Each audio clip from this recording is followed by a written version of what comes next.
bits of history and flipping back through the pages of time. Doors of the old Tuross Head Progress Association Hall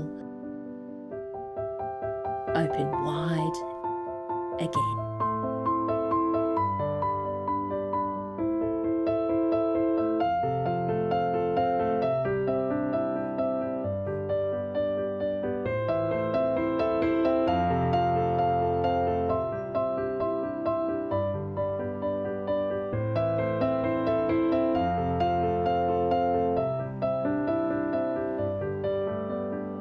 Though the hall exists no more.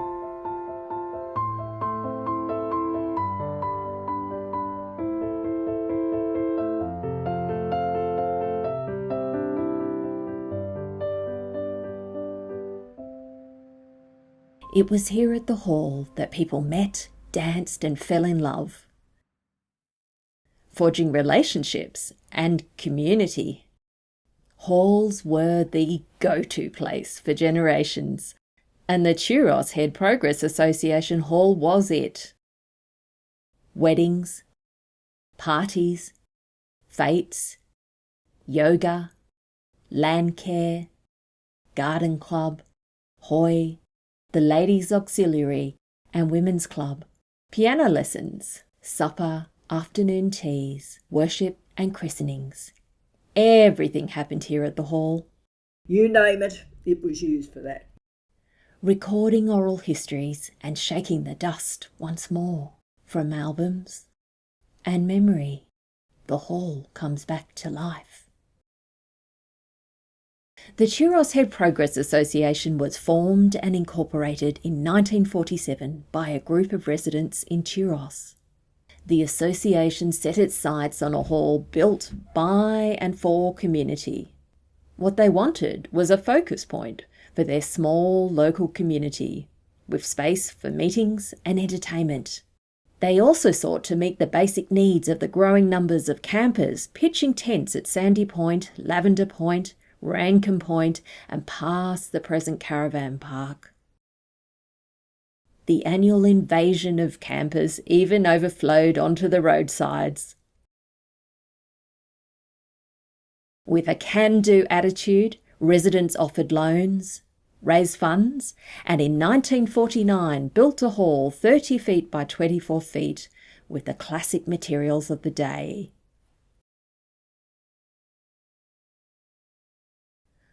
But the hall was so much larger than its floor size or its humble walls and materials, for the hall represented the hopes and dreams and new beat of post-war Australia and Australia's love affair with the sea, the motor car and with camping. In time, many would dream beyond camping, aspiring to rent or to build their own beach shack or Aussie fibro.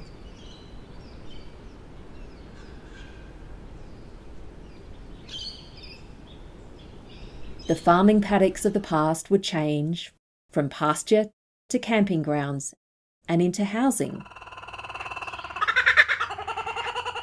For inland holiday makers and those venturing to Tuross from the city, the trip was epic, braving steep mountain climbs and boiling radiators, queued up at punts or winding along sections of dirt road. Well, there are very few bypasses and therefore going through the various little coastal settlements took much longer. Not many overtaking lanes, so if we were behind caravans or whatever, that made it that much longer again. So, of course, children started to get a little bit edgy and took plenty of inducement to get them down here without getting too upset. But optimism filled the air and shook the dust in the late 40s and 50s. As war and then fuel rationing receded into the distance, annual holiday leave, leisure time and the weekend gave birth to a new social scene. As automobiles became more affordable, once a year it seemed much of the nation was on the move. And so it was that Tuross's landscape and the hall became fully entwined and bound to holidaying and camping. With no reticulated town water, the hall installed a rainwater tank, providing water for travellers and those pitching tents. When camping fees were charged, the hall collected payments. Packing his box brownie on a trip to Tuross, Jim Baker captured the zeitgeist at a bustling lavender point in the 1950s. Well, of course, in those early days, so many of them were camping rather than having a holiday cottage. And to a certain extent, camping means that you have a far better social interchange with people around you. And children probably enjoy that very much too. So they're memories that my husband has of when he first came here before I came down. That was very enjoyable to have so many people together. Quite amazing, but of course black fishermen all talk to each other, all tell each other little secrets about the best place to fish. And he soon learned, it was a long way down here, but he soon learned about it. Many holiday makers enjoyed making an annual pilgrimage to Tuross. Some ended up staying for good, like Joan and her late husband Warren Buchan, who retired in Tuross in 1985, 3 decades after spending part of their honeymoon fishing and camping at Lavender Point, just a stone's throw, or as we'll learn, a golf ball away from the Progress Association Hall. It originally came in 1951, and then from then on we spent our holidays here just about every year. First of all, we would just rent a cottage, and then eventually in 1960, when Warren's father built the house, we used to come here. So we've been coming here ever since.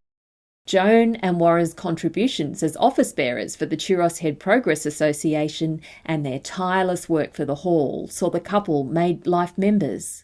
Asked what they drove from Sydney to Tuross on their honeymoon in 1951, all those years ago, Joan laughs. 1927 Chevrolet. So it was very basic.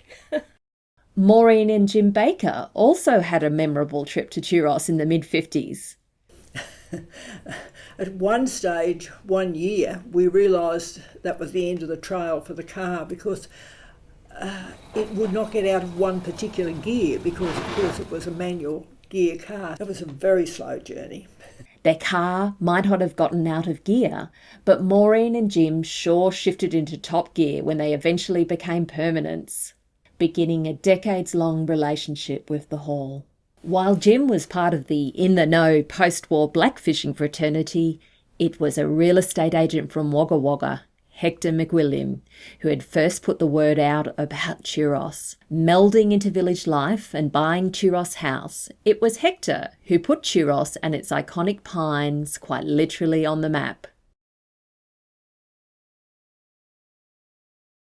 Now in her 90s, Wanda Taylor remembers watching generations and Hector McWilliam's pines grow up. He planted all these pine trees, the whole lot of them. And I'd, had 4 kids, and he'd always have a look at each one in the pram. I'd be pushing the pram around. And I remember we were up there at the tree, and he was watering it with this little backpack he used to have on his back. And he used to have a look in the pram and say, not bad. I distinctly remember that. Buying land in 1920 and promoting subdivisions for holiday house blocks, Hector pitched Tuross as a peerless holiday resort. His short film, Beautiful Tuross, produced in 1927, screened in cinemas in Sydney and in the back blocks of Western New South Wales, making a pitch to farmers in the Riverina and Wagga and wherever Hector could organise an audience. Tuross's natural assets and Hector's vision for its future were extolled wide and large. It may have been a 12-hour trip from Sydney to Tuross back in the late 1920s and early 30s, but Hector's promotional material was certainly channeling the future. The village would soon be getting a telephone. Hector, of course, was there at the official opening of the hall in June 1956. The opening presided over by the late Fergus Thompson's father, Douglas Thompson, then the Shire's president. An extension of the hall by 30 feet and the purchase of a compactor 16mm projector by the newly formed Picture Club was to illuminate a new epoch in local entertainment. Here's Joan. 1956 picture show opened, and from then on they used to have pictures there, you know. Wanda's sons, the Taylor boys, recall bats flying in front of the picture screen. Jim Lang's nephew, Darryl Beach, though just 12 years old at the time, recalls the comfort of the first-class seats, but the less salubrious front row deck chairs, improvised like so many things at the time and made from metal pipes and canvas. The club's Heath and Harmer projector was bought for £363, around the price of a car.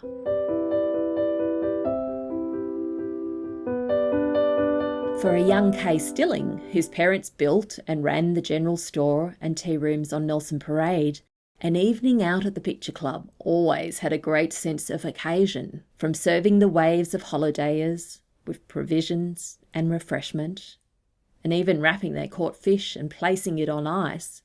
Kay could enjoy the other leisure side of Tuross's coastal ideal and see a picture. Looking at the photograph, and Don's on the left, and Barry's also on my right. I can remember when we started that picture. Sometimes you'd go to the movies. I don't know whether I saw the same movie 3 times or not. But it was absolutely fantastic to have somewhere to go and see these movies with Clark Gable in them, and Rock Hudson, Jimmy Stewart, all those lovely film stars. I can't remember many women, probably Rita Hayworth. But, and those seats that they made, they were unbelievable. Decades on, Michael Taylor recalls hitting golf balls from up at the hall, up and over the rooftops of the boat sheds below. Advertisements for Lang's Boat Shed screened at the Picture Club, at a time when a Tuross telephone number was pretty hard to forget. Tuross had become the holiday destination that Hector McWilliam had dreamed of.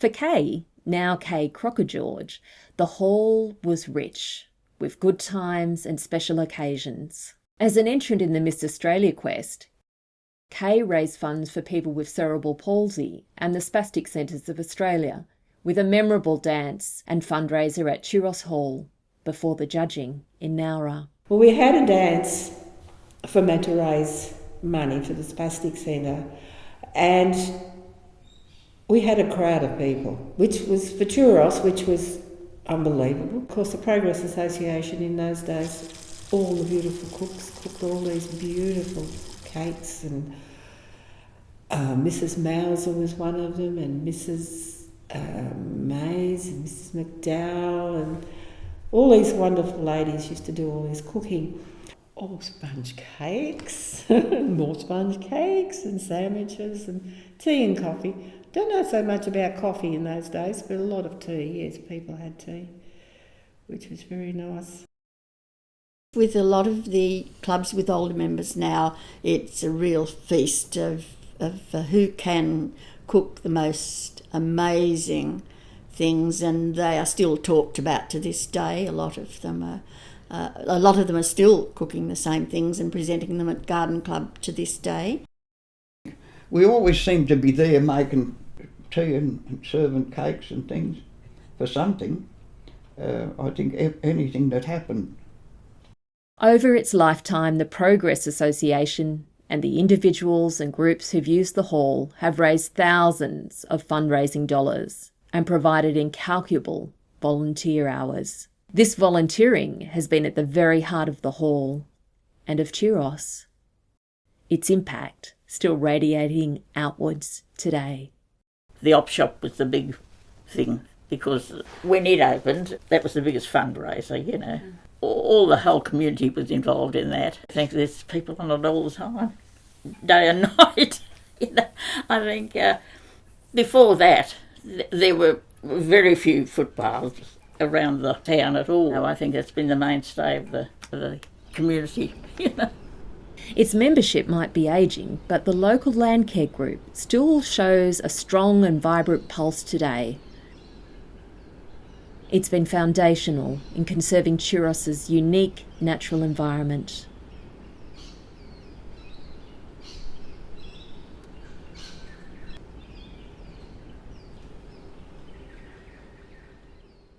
The hall was an important hub for meetings. In the estuary management, their meetings were held at the hall, estuary management meetings. The hall provided a focus for a youth club and initially for a youth sports club. Jenny and Stafford Dixon have spent years of involvement with the association and the hall. Early in 1978, we started to have Friday activities. Then we advanced to things like having roller skates and skating sessions, and I think it was that time that it had just been recently replaced. The whole floor had been replaced, and we requested permission and were granted permission. We had some pretty doozy skates. Some of them had to be put together on the night. They were basic models, but there were some other better models. Of course, they were fought over, but the kids really enjoyed that. They had sort of a dance technique to in between, going round and round in circles and then going round and round in circles the other way.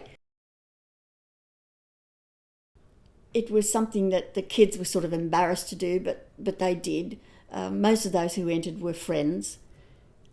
There were a couple of young ladies from out of town, and then we had some other young ladies that we hadn't sort of seen before. Apparently they'd been members of the community, but on the day they were quite unrecognisable. And yes, they it turned out that they had male names, and yes, but they looked very pretty. While black and white television was first transmitted in the nation in 1956, residents of the Eden Monero only received TV as late as 1966, with transmission through CTC 10 on relay from Channel 7 in Canberra. The coming of TV would change social life around the nation, offering instant entertainment in one's own living room, and over time it would change the nature of socialising and shared activities in community halls across the country. The impact of TV and the advent of video would be felt in time by the Picture Club. Well, it was continuous, you know, because there were a lot of bookings in the hall in those days. Whatever age you're thinking of, there are exercise groups, line dancing. Everyone had a reason to go there. And of course, meetings with council, all those more serious events were also there, as well as the hall being used for birthday parties and wakes. You name it, it was used for that. Years after the Picture Club had closed shop, Maureen Baker and Joe Buchan were involved in organising a very special screening of Hector McWilliam's beautiful Tuross for the 50th anniversary of the hall. Wanda, in particular, enjoyed a great night. I distinctly remember who always called me Auntie Wanda. Don't ask me why, I have no idea. Yeah, and he called out, "Oh, there's Auntie Wanda." And they had, of course, everybody was laughing. Yeah. Memories of early Tuross village, of dances and dinners, of car trips to the coast, dust motes swirling, suspended like magic in the beam of the Picture Club projector, gold dust shimmering in the hall's afternoon sunlight. Photos might show the marks of time, but like story, they also carry us back into a time and place warm and familiar, held and captured by digital storytelling. The hall shines in collective memory and in a new digital form. The legacy of the Tuross Head Progress Association Hall. radiates out towards new generations.